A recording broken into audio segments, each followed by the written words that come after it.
Hello and greetings fellow modelers, back to Pete's Plastic Playground on this Tuesday, which has been a pretty horrible soggy day generally. I've been out on the motorway down to Kent today and it was blooming hard work, and I'm glad to be home. The driving conditions weren't good at all.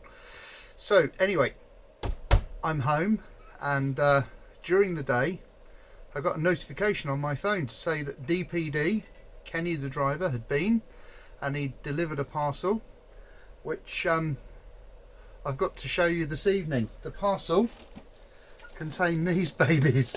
Oh yes, not one but two Wellington MkVIIIs. So I've been waiting for these for so long, since they announced them. I've just got this thing about Coastal Command aircraft at the moment, and being the Wellington as well, knowing what a great kit the Airfix Wellington is, I've just been so excited about it arriving. And I was in a fortunate position that I could redeem a number of flying hours tokens with my Airfix passport, and I timed it just right. I posted them off a week ago on Saturday, and here they are, safe and sound. They've arrived. Had a fairly strange email from DPD yesterday, which actually said that they were going to deliver the parcel last Wednesday. So I'm not quite sure how that glitch in the system came around, but as it happened, I wasn't in to receive them last Wednesday, even if they had delivered them. But anyway, today we had arrangements, and there was somebody home, and here they are, the new issue Airfix 172 Vickers Wellington GR Mark 8 Sub Hunter. What a fabulous subject. I'm going to start with, I know I always rant on about how much I like the artwork and how evocative it is, and it's it really does inspire the imagination. And this is no exception. This is absolutely fantastic. You can hear the roar of the engines, and it's all happening. The aircraft's dropping its depth charges, obviously picked up a ping, and there's a convoy underway, and bless them, those guys are up there protecting them. They picked up a Nazi sub, and they're sorting him out. I just think this is a wonderful looking model. Shall we have a look inside the box? Yes, we shall. Because I've got two of them, I'm leaving one sealed. We'll leave this one sealed.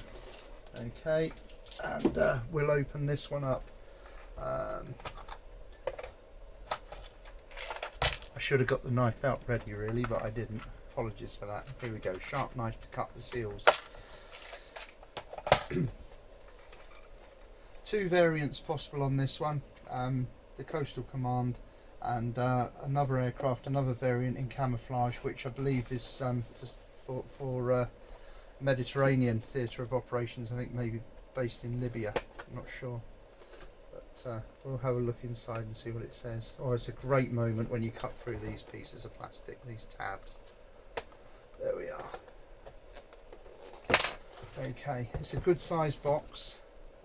When you consider the size of the box that the old Wellington came in that I've built previously, it wasn't much bigger than the one for the Hudson, but they managed to squeeze it all in. This box is 3 times the size. So here we are. There's the bag of plastic, and the first thing you see is the amazing lattice work on the fuselage halves. It's absolutely fantastic. Really great tooling. Here's the instructions right here, and inside, the good thing about doing this era of aircraft as opposed to modern stuff, that's all the decals you have to worry about for two variants. So putting the decals on isn't going to take too long at all. So two options there, some nice cockpit detail that once it's on will be lost forever, but we all do it, don't we? Because we know it's there. So the two variants for the decals. Right, this I look forward to these. I'm tempted to make a big kind of poster of all these printed livery sheets. So I'll start with this one because it's come out first. So there's this sort of brown and beige mid-stone, it says, camouflage pattern. And yeah, the aircraft was based at Royal Air Force Gambut in Libya in 1942. So worked over the Med, and black underneath, and the desert sand and brown camo on the upper surfaces. Interestingly, the tail section, the vertical stabilizer is black. Look, that's unusual. And then on the other side, this is the one that I've been so longing to do, the Coastal Command variant. The aircraft from number 172 Squadron from RAF Chivener down in Devon mid-era in October 1942. Oh, it says here, look, research notes. I've never heard that word before, but maybe it's a combination of research notes or something. The precise detail of HX379's colour scheme remains open to question, with varying opinions as to the exact details.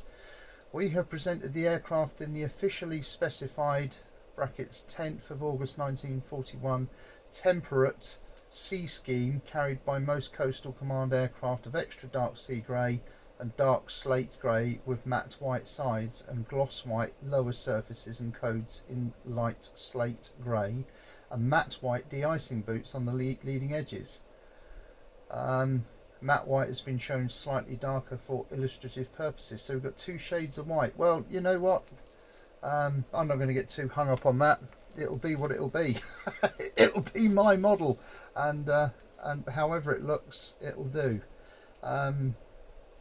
Great detail there, how to paint the depth charges and so on. Whether, I'm not sure whether they'll be visible or not if you can have the bomb doors open, but no, I'm chuffed to bits for this. I'm really pleased to have it.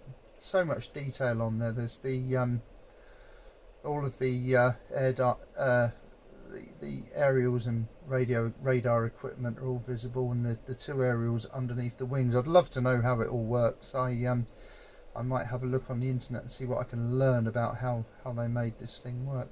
Interestingly, on Twitter I saw a picture of a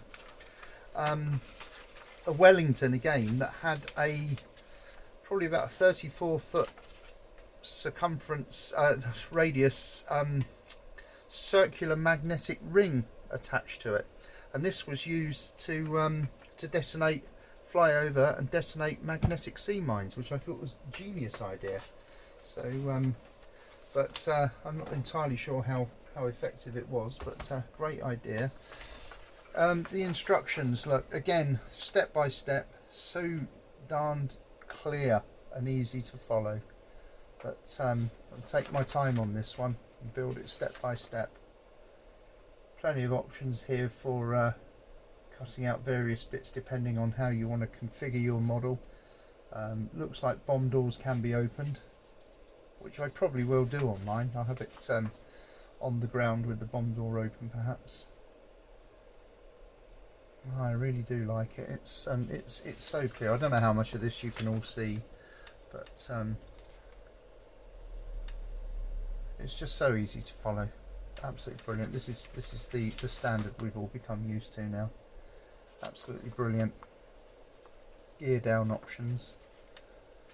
There we are. It's starting to look like an aeroplane now. The wing spars and so on. And things haven't changed. You can still have the control surfaces up or down or in the middle or moving or wherever. Yeah, no, it's great engine detail as well. Oh, there we are. Look, you can attach the depth charges to the inner doors of the bomb bay. Or no, there's a rack in the centre. That's what it is. Yeah, of course they wouldn't be fitted to the doors. Silly boy. So, all in all, to get to the completed version, there are 102 steps. and the last one being fitting the all of the radar, the radar gear and the antennas and so on for the submarine hunter roll. So that's all there. So I'll quickly undo the bag. Now, where did I put that knife? Where's it gone?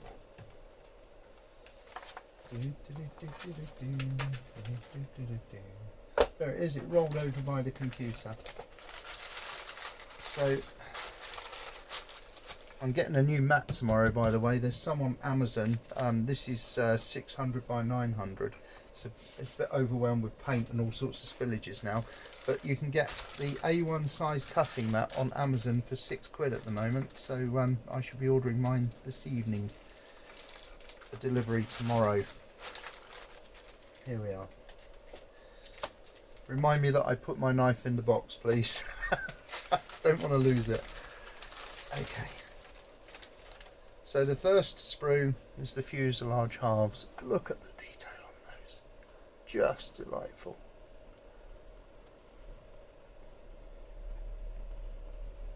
Same as the other Wellington, really. 1, 2, 3, 4, 5 big sprues, 2 small sprues, and 1 big sprue of clear plastic as well. So here we are. Here's undercarriage, various tiny little bits and pieces, some bombs. I guess they're for the other variant of Wellington.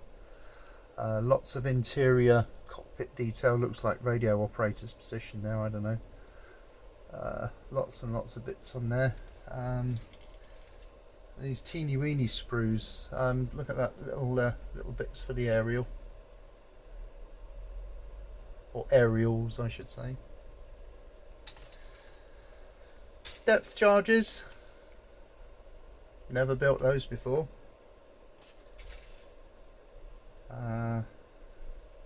Some control surfaces and bits for the engine.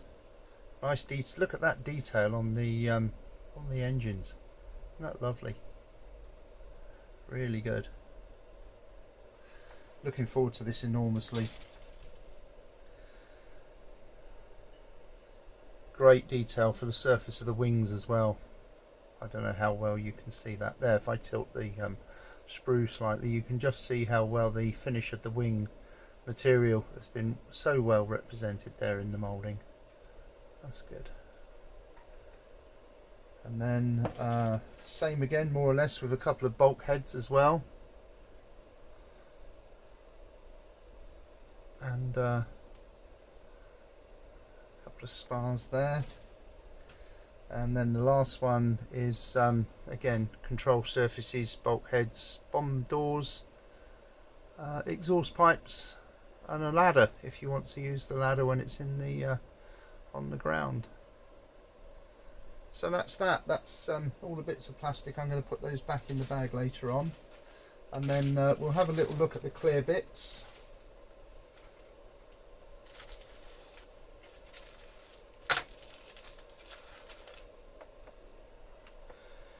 Here we are, a couple of options for cockpit canopies, and of course a revised nose canopy, because there's no nose turret on the Sub Hunter.